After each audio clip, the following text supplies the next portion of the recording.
The Strait of Hormuz, a narrow choke point that holds the pulse of the global economy, is now the center of a silent storm.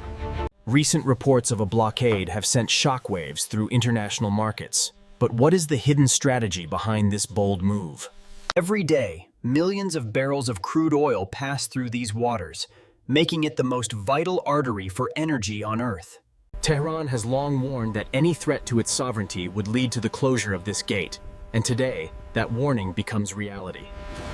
The blockade is not just a military maneuver, it is a calculated response to years of mounting economic pressure and sanctions. The strategy is invisible to the naked eye, hidden within the complex layers of regional power dynamics and shadow diplomacy. Speed, agility, and asymmetrical warfare define the naval doctrine that Iran is now deploying to challenge traditional maritime supremacy. By restricting access, Iran forces the world to acknowledge its influence over the global energy supply chain.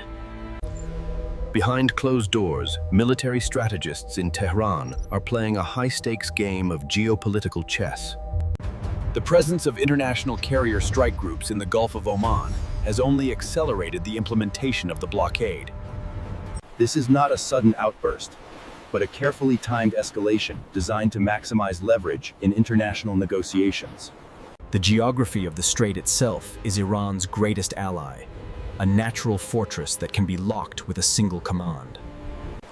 For those who live on these shores, the blockade is a grim reminder of the fragility of peace in the region. The economic impact was instantaneous. Crude prices surged as traders panicked over the possibility of a prolonged shutdown. As the world watches the screens, the reality of the blockade begins to sink in for global economies. The deployment of mobile coastal defense systems ensures that the blockade is backed by a credible and lethal threat. Surveillance drones now provide a 24-hour bird's-eye view, monitoring every movement of foreign vessels near the restricted zone. National pride and strategic necessity are the twin pillars of this operation, according to official statements from Tehran. Dozens of ships are now stranded, creating a maritime traffic jam that the world hasn't seen in decades.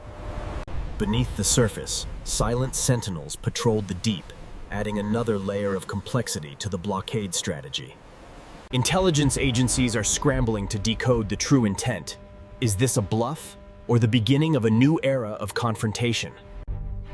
Every move is calculated to test the resolve of the West while avoiding a full-scale military conflict. The light of diplomacy is flickering as both sides dig in for a long and uncertain standoff. Iran's strategy also involves its allies, creating a network of influence that complicates any potential military intervention. The technical readiness of the naval forces is at an all-time high, signaling that the blockade is not just a political statement.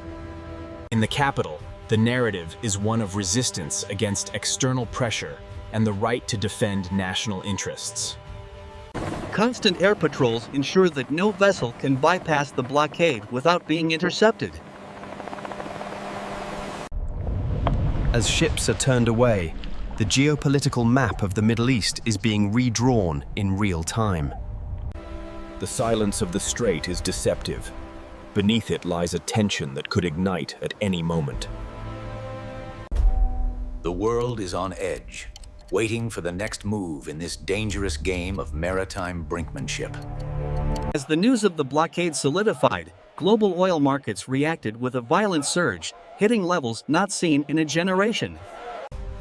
From Tokyo to New York, energy security became the singular focus of emergency cabinet meetings.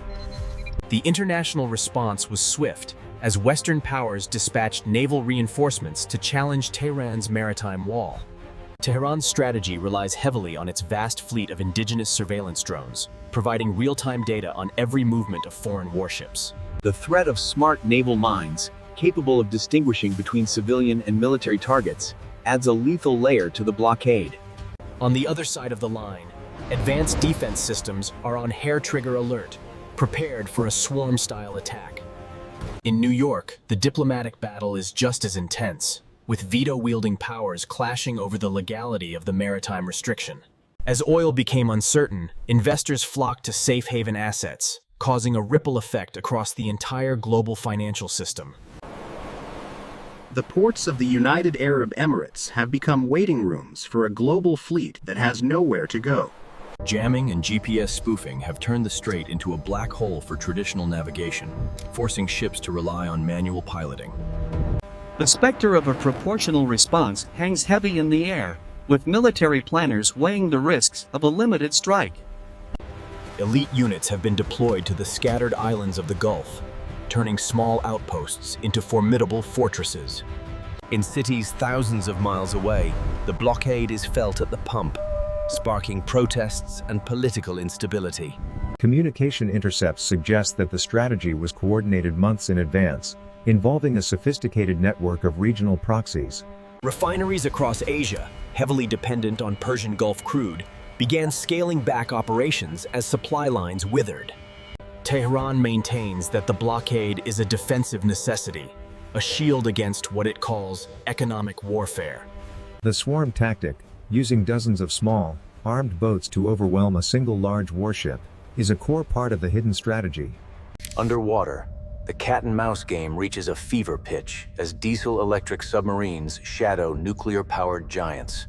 Maritime insurance premiums have skyrocketed, making it financially impossible for many vessels to even attempt the passage. Oman, caught between a rock and a hard place, watches the escalation with growing alarm as its neutral waters are encroached upon. Warning shots and signals are now common occurrences, each one a potential spark for a larger conflagration. Cyber warfare has also entered the fray, with both sides targeting the port infrastructure and logistics software of their rivals. The hidden strategy is working to decouple the world from its reliance on a single, vulnerable passage. But the cost is staggering. Political pressure on Western leaders to do something is mounting, even as the military risks of intervention grow. These locally produced missiles are the teeth of the blockade, capable of striking targets from deep within Iranian territory. While the world's focus is on power and oil, the delicate marine ecosystem of the Gulf also hangs in the balance. Hormuz crisis deepens. The media cycle is relentless, feeding a global sense of dread as the standoff enters its second week. The human cost, the tension, the fear, and the long months away from home is the invisible burden of the blockade. Each day the strait remains closed. The global economy moves closer to a breaking point that no one can fully predict. In the end, the hidden strategy may not be about winning a war, but about changing the rules of the game forever. The drone campaign continues, but here we are at an impasse. We have reached a deadlock. The hidden strategy reaches a new phase as swarms of low-cost drones saturate the airspace above the strait, creating a digital and physical shield. These eyes in the sky provide Tehran with a persistent presence, turning every movement of the international. Deep beneath the Zagros Mountains, an arsenal of ballistic and cruise missiles stands ready, ensuring that Adaptability is key. Iranian engineers are rapidly iterating their technology, countering Western jamming efforts with indigenous encryption. Director pointed out, the physical blockade of the water is mirrored by the silence of the pipelines, as the flow of energy that once powered. Secret back-channel negotiations in Muscat and Doha have so far failed to produce a breakthrough, as both sides remain locked in a game of brinkmanship. Logistical reinforcement of the islands, Abu Musa and the Tums, has turned these small outcrops into unsinkable aircraft carriers. The night air is thick with tension, as the roar of jet engines from nearby carrier decks reminds everyone that the Special operations units conduct silent patrols, ensuring that no underwater sabotage can compromise the blockade's integrity. Tehran's goal is clear: to make the cost of entry into the Persian Gulf too high for any foreign navy to sustain. The blockade is accelerating the global shift away from fossil fuels, but the transition is painful and fraught with economic peril. Leaked documents suggest that the blockade was timed to coincide with major global elections, maximizing its political impact on the West. The defense is multi-layered, from high-altitude missiles to the individual soldier guarding the rugged coastline. While the world focuses on oil, Iran is quietly pivoting its own energy strategy, using the crisis to bolster its domestic resilience. A silent cyber war is raging in tandem with the naval standoff, as hackers target the automated systems of global shipping giants. Public opinion within Iran remains a critical factor, with the government framing the blockade as a heroic stand against foreign bullying. The search for Iranian midget submarines, nearly impossible to detect in the shallow, noisy waters of the Gulf. Strait has become a graveyard for the business-as-usual mentality that defined the last few decades. Heroes are being made on both sides of the line, but the line itself is becoming more dangerous by the hour. The hidden strategy has unintended consequences, as the world's most vulnerable populations bear the brunt of the soaring fuel costs. Nature's fury mirrors the geopolitical storm, as the elements add another layer of unpredictability to the blockade. Global trade law is being rewritten in the wake of the crisis, as companies scramble to mitigate their losses from the blocked passage. The strategy involves a pivot to the east, as Tehran seeks new economic lifelines to bypass Western-led sanctions. In the age of total surveillance, there are no secrets, only interpretations of intent in this high-stakes standoff. The agility of the smaller vessels allows them to use the massive anchored ships as human, or rather, steel, shields. History is repeating itself, but with far more advanced technology and higher global stakes than ever before. Rules of engagement are being tested daily, with commanders forced to make split-second decisions that could start a world war. The human element, the stories of those caught in the middle, is often lost in the macro analysis of the blockade. The hidden strategy is a masterclass in controlled escalation, keeping the world on the brink without ever fully crossing the line. The question remains, will the strait ever open again, or is this the new, permanent reality of a fractured world?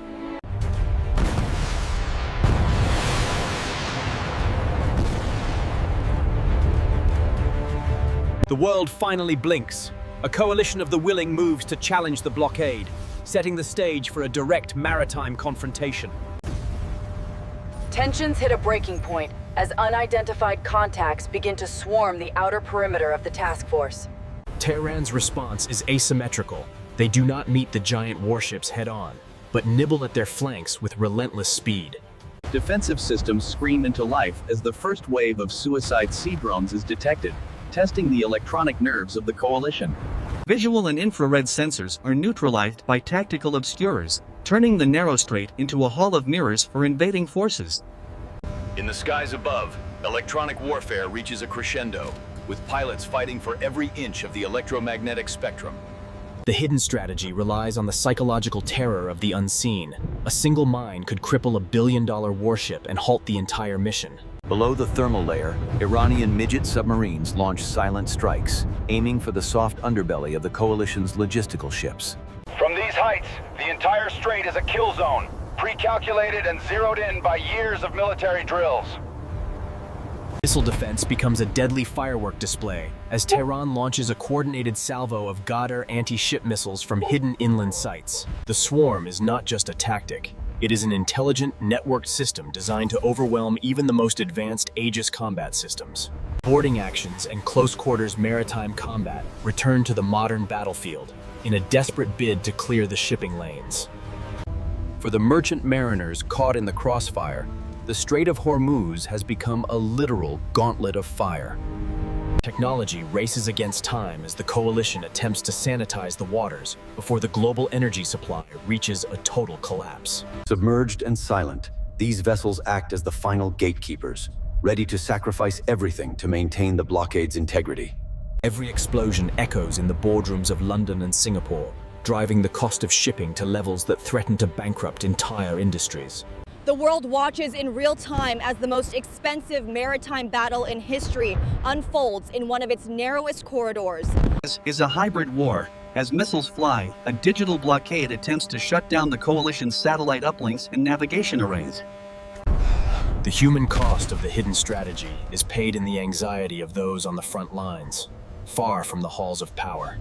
The sky itself has become a weapon, as low-cost technology renders traditional air superiority nearly obsolete. Despite the high-tech sensors, the battle often devolves into raw, mechanical violence. Man against man, ship against ship. Each successful strike by Tehran serves as a propaganda victory, proving that the gate can be defended against any odds. The jarring contrast between the natural beauty of the Gulf and the machinery of war highlights the madness of the escalation. The threat of a wider conflict looms as the coalition prepares to target the source of the missiles, deep within the Iranian mainland. The blockade's true front line is now in every home, as the disruption of trade begins to affect the availability of basic goods. Precision and persistence are the hallmarks of the defense, forcing the coalition to expend million-dollar interceptors on $1,000 targets. Depth charges and anti-submarine rockets turn the quiet depths into a chaotic graveyard of steel and sound. In the end, this isn't a war of annihilation, but a war of endurance. Who will run out of resources, or will, first? The hidden strategy has transformed the Strait of Hormuz from a passage of trade into a fortress of defiance. Các nỗ lực ngoại giao cuối cùng đang diễn ra trong bối cảnh trật tự năng lượng toàn cầu thay đổi. As the military standoff reaches its peak, the focus shifts from the theater of war to the high-stakes corridors of international diplomacy. The hidden strategy was never just about a blockade. It was a bid for a seat at the table of the New World Order. A third-party mediator emerges, offering a face-saving exit for both the coalition and Tehran as the global economy teeters on the brink. The demand is simple yet profound: an end to economic isolation in exchange for the reopening of the world's most vital waterway. The blockade has proven that regional powers can disrupt global trade with asymmetrical means, forever changing the calculus of naval power. One unintended consequence of the crisis is the forced acceleration of the green energy transition. The drums of war begin to fade, replaced by the cautious whispers of a negotiated settlement. The first tanker moves through the Gate of Tears, a symbol that the immediate crisis may be nearing its conclusion. Economic stability returns slowly, but the scars of the blockade will remain in the supply chains for years to come. The world has learned that certain geography is too strategic to be ignored, and too fragile to be fought over indefinitely. Tehran's defense network remains intact, a silent reminder that the hidden strategy can be reactivated at any moment. Military academies will study this blockade for decades, analyzing how a regional power successfully challenged a global superpower alliance. The flow of goods resumes, but the cost of shipping now includes a permanent geopolitical risk premium. From space, the borders are invisible, yet on the ground, they are the lines over which empires rise and fall. History in this region is measured in millennia, not months. The blockade is but a single chapter in a very long story. Information, not just oil, is the new currency of power, and Iran is positioning itself to control the digital arteries of the region as well. Life returns to a semblance of normal for those on the shores, though the horizon is now crowded with the silhouettes of permanent patrols. A new era of armed peace begins, where diplomacy is backed by the ever-present threat of a locked gate. The eyes in the sky never fully close. They merely wait for the next shift in the geopolitical winds. Trust is not part of the agreement, only the mutual recognition of the high cost of failure. The energy that fuels the world continues to flow, but the world is now looking for alternatives with renewed desperation. For those who didn't return, the hidden strategy was a price too high to pay for a game of maritime chess. The strait remains a natural wonder and a strategic nightmare, a 21-mile-wide test of human restraint. Water, more than oil, may be the next flashpoint in this arid region, as the climate adds a new layer to the hidden strategy. The record of these weeks will serve as a warning to future generations about the fragility of global interdependence. The next generation is already living in a different reality, one where physical blockades are countered by digital freedom. The hidden strategy has been revealed, but its implications will continue to ripple outward, touching every corner of the globe. In a world of shifting alliances, the only constant is the geography of the Strait of Hormuz. The gate is open, but the world will never look at this narrow stretch of water the same way again. Watching, waiting, and always prepared, the pulse of Persia continues to beat at the heart of the world.